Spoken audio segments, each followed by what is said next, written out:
আমি ট্রাইব্যুনালে মামলা করছি, মামলার আজ পর্যন্ত 1 বছরের কোনো শুরু হওয়া কোনো ফল কোনো কিচ্ছু পাইনি। বিচার চাইতেছি, বিচার চাইতে চাইতে শহীদ ফ্যামিলি মনে করেন আপনার রক্ত বমি পর্যন্ত করে ফেলতেছি, কিন্তু কোনো বিচারের কোনো কিছু আশ্বাস দেখতেছি না। বিচার করতে হবে, সকল শহীদদের বিচার করতে হবে। মারুফ চেয়েছিল সুন্দর একটা বাংলাদেশ গড়ার জন্য, এই জন্য জীবনটা দিয়ে গেছে। আমি সেই জন্য গর্বিত একজন মানুষ, এজন্য বিন্দু করে বিচলিত নই। মারুফ চাইনি এই যে আপনার পুরান ঢাকা যে হত্যাকাণ্ডটা ঘটছে ওপেন লিস্টে মানুষের সামনে, এটা চাইনি মারুফ। দর্শন চাইনি, এইগুলি চাইনি। এইগুলি বিগত 17টা বছর হয়ে আছে, মানুষ দেখতেছে। এর প্রতিকারের জন্য মারুফ সকল শহীদরা প্রায় 1400-1500 শহীদ জীবন দিয়েছে। সেই বৈষম্য থাকতে পারবেন না। আজ কোথায় কি করবে? আমরা যার কাছেই যাই কোনো কিছু আশ্বাস দেয়, দেহ দিচ্ছি।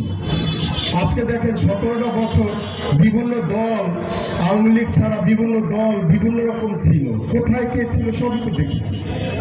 আজকে এই যে যখন শহীদ পরিবাররা সকল যোদ্ধারা যখন বলতেছে, আহতরা বলতেছে জুলাই সনদ চাই, সকল শহীদদের একটা স্বীকৃতি চায়, এই স্বীকৃতি নিয়ে কি তালবাহানা তারা শুরু করেছে। কেউ বলতেছে 71 দেখায়, 66 দেখায়, বিভিন্ন রকম তালবাহানা। আর 71 66 কি এই ছাত্ররা দেখছে? ছাত্ররা দেখছে, এদেশের জনগণ দেখছে যে 24-এ কি ঘটছে। তাই বাবা আমার কিছু চাওয়া নাই, আমার সরকারের কাছে জোর দাবি জুলাই সনদ দিতে হবে। আর যদি জুলাই সনদ না দিতে এই 5 তারিখের মধ্যে যদি কার্পণ্য মোড়ও করে, সকল শহীদ আহতদের নিয়ে রাস্তায় আবার জীবন দিতে প্রস্তুত আছি। আমার ছেলে হত্যার বিচার চাই, কে বিচার করে? আজকে দেখেন রাজসাক্ষী বলায় কারণে একটা হত্যাকারীকে রাজসাক্ষী বলায় ট্রাইব্যুনালে কি শুরু করছে আমরা কিন্তু সব দেখতেছি। হত্যার বিচার নিয়ে যাব না। আজকে বাড্ডা থানা সাবেক ওসি উনি ওনার পাওটা পর্যন্ত আমি ধরেছি, স্যার আমার পুলিশ ক্লিয়ারেন্স দেন। উনি কোনোভাবেই নমনীয় হয়নি, তখন 25 সরকারের আমলে ছিল। ওনার কথা শুনতেছে,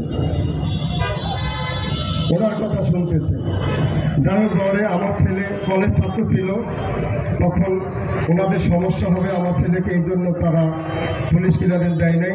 যখন আমরা বুঝতে পেরেছি তখন রামপুরা থানায় আমার পুলিশ ক্লিয়ারেন্স দেয়, আমার ছেলেকে নিয়ে আসি। আমার ছেলের জন্য সবাই দোয়া করবেন। এই বাড্ডায় আমি 7 মাস বয়সে ঢাকার দেশে করে নিয়ে আসছি। 2018 সালে যেখানে রাস্তা আন্দোলন হইল, সড়ক আন্দোলন, তখন ফেসবুকে শেখ হাসিনার একটা কমেন্টস লিখছেন সবাই। এক রাইতের মধ্যে আমার ছেলেকে ধরে নিয়ে গেছে, 1 সেকেন্ড দেরি করে নেই, তারা ধরে নিয়ে যেতে 2 দিন পর্যন্ত আমার ছেলে আটকে নিয়ে রাখছে। তখন ভয়ে আমি তো পড়ালেখা করিনি, আমি ভয়ে আমার ছেলেকে আমি নিয়ে বরিশাল, কোথায় বরিশাল আমার দেশের বাড়িতে নিয়ে, চিন্তা করলে ওখানে সেফটি থাকবে। এই সরকারের নিরাপদ ছিল না, সাবেক শেখ হাসিনার আমলে কেউ নিরাপদ ছিল না। তখন ভয়ে আমার ছেলেকে নিয়ে বরিশাল একতা ডিগ্রি কলেজ কাজিরাট, আপনার সার্চ দিয়ে দেখেন অজয় প্রাণী, সেখানে নিয়ে আমার ছেলেকে ভর্তি করেন তার ডরে। যখন 24-এ আন্দোলন শুরু হইলো আমার ছেলে ঢাকা চলে আসলো। আজকে আমি একটু ভিডিও দেখলাম, একটু আগে একটু ভিডিও দেখলাম, আমার ছেলেটা লাঠি একটা দাঁড়াইছিল এই সামনে, কি দোষ ছিল? আর আমার এই শেখ হাসিনার আমার বিচার চাই। আর বাংলার মাটিতে বিচার হতে হবে, সংস্কার হবে, তারপর যা করে নির্বাচন করেন, কি করেন ওইটা আপনাদের ব্যাপার, আমাদের কোনো কিছু দাবি নেই। আপনারা আগে সংস্কার জুলাই সনদ চাই। সবাইকে আমার জন্য দোয়া করেন, আমার ছেলের জন্য দোয়া করেন। আমার